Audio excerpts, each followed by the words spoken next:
चंचल राज पुरोहित जी। हम लोग उन्हीं का वीडियोस देखते थे, उन्हीं की वीडियोस से अपने मार्क्स कंपेयर करते थे। हेलो दोस्तों, जय माता दी। एसएससी सीजीएल 2024 का फाइनल रिजल्ट आउट हुआ। जैसे ही उसकी कट ऑफ देखी तो ऐसा लगा कि मतलब इस कट ऑफ को क्लियर करने के लिए तो मुझे ऐसा लगता है भगवान को ही आना पड़ेगा। 2025 में न जाने क्या होने वाला है बच्चों के साथ में। इस बार तो वैकेंसी भी 17-18 हज़ार थी और इतनी ज़्यादा कट ऑफ। मतलब आप ये समझिए कि सबसे लोवेस्ट जो पोस्ट होती है D05 उसका पोस्ट कोड है और पोस्टल असिस्टेंट उसका नाम है, उसकी जो कट ऑफ है वो 335 गई है आउट ऑफ 390। 390 में 335 कट ऑफ यूआर कैटेगरी की।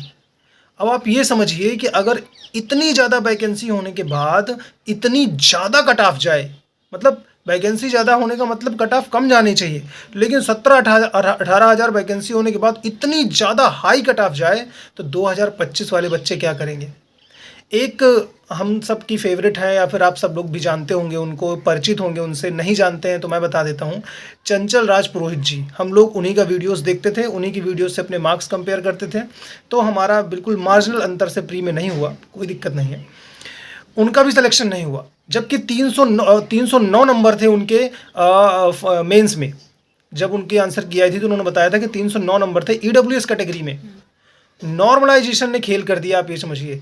और नॉर्मलाइजेशन ने इतना भयंकर खेल किया कि किसी किसी को 35 नंबर भी नॉर्मलाइज मिला है। तो जिसका कठिन शिफ्ट में पेपर था उसकी गलती क्या थी, मुझे उसका तो चलो ठीक था, उसको तो 35 नंबर नॉर्मलाइजेशन मिल गया। लेकिन चंचल जैसी इंटेलिजेंट लड़की का 20 तारीख को पेपर था, उसमें उसकी क्या गलती है, ये मेरा सवाल है। चंचल जी जैसी जो स्टूडेंट हैं, जो इतनी इंटेलिजेंट हैं, जो पढ़ने में बहुत तेज हैं, आप अगर उनके शॉर्ट्स देखोगे तो हर बार, अब तो उनके 150 से भी एबव आते हैं, बट उस टाइम पे जो हमने उनको फॉलो करना चालू किया था तो 135 140 उस टाइम पे आते थे। मतलब उनके प्री में ही बहुत अच्छे मार्क्स थे, मेंस में भी उनके 309 नंबर थे, लेकिन उनका सिलेक्शन नहीं हुआ क्योंकि उनका पेपर 20 तारीख को था। जो 20 तारीख वालों को नॉर्मलाइजेशन मिला ही नहीं, लेकिन जिनका एग्ज़ाम 18 तारीख को था उनको 35 नंबर का नॉर्मलाइजेशन मिला है।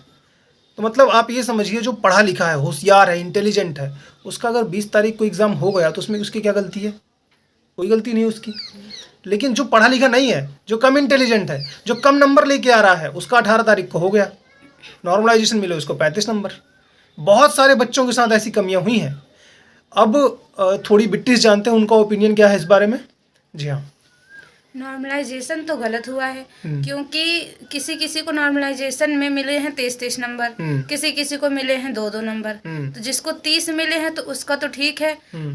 किसी के अगर 308 नंबर आ रहे, 310 नंबर आ रहे, उसका सिलेक्शन नहीं हो रहा। वहीं पे किसी का 302 नंबर, 301 नंबर आ रहे, उनका सिलेक्शन हुआ जा रहा है। हाँ, क्योंकि नॉर्मलाइजेशन इतना ज़्यादा मिल गया। हाँ, नॉर्मलाइजेशन, अगर नॉर्मलाइजेशन ही देना है तो फिर सबको बराबर दीजिए, अगर नहीं देना है तो नॉर्मलाइजेशन बंद कर दीजिए। बिल्कुल। तो ये नॉर्मलाइजेशन तो गलत हुआ है। हाँ, और ये जो सर हमारे थे, उन्होंने बहुत, जितने भी सर थे यूट्यूब कम्युनिटी के, उन सब ने आवाज़ उठाई थी कि एक शिफ्ट में मेंस का एग्ज़ाम होना चाहिए, एक शिफ्ट में कराइए। लेकिन नहीं, अगर एक शिफ्ट में करा लेंगे तो धांधली कैसे कर पाएंगे, है ना। उनको तो उन बच्चों को सेलेक्ट करना है जो पैसे दे रहे हैं, तभी तो ये होगा कि भैया इसका तो नॉर्मलाइजेशन बढ़ा हुआ है। नॉर्मलाइजेशन नहीं बढ़ा है, उसने पीछे से रकम खसका दी है, उसका सिलेक्शन हो गया।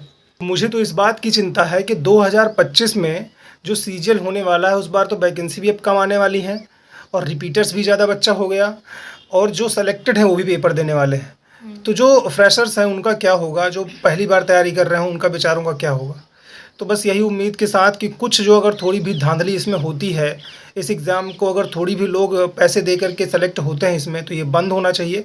टीचर्स को सामने आना चाहिए और मिल करके बच्चों का साथ देना चाहिए। तब तक के लिए लगातार पढ़ाई करते रहिए भाई, पता नहीं क्या होने वाला है, बट पढ़ाई मत छोड़िए, उम्मीद मत छोड़िए, और लगातार हिम्मत के साथ, मेहनत के साथ पढ़ाई करते रहिए। थैंक यू सो मच मेरे प्यारे भाई, बाय बाय।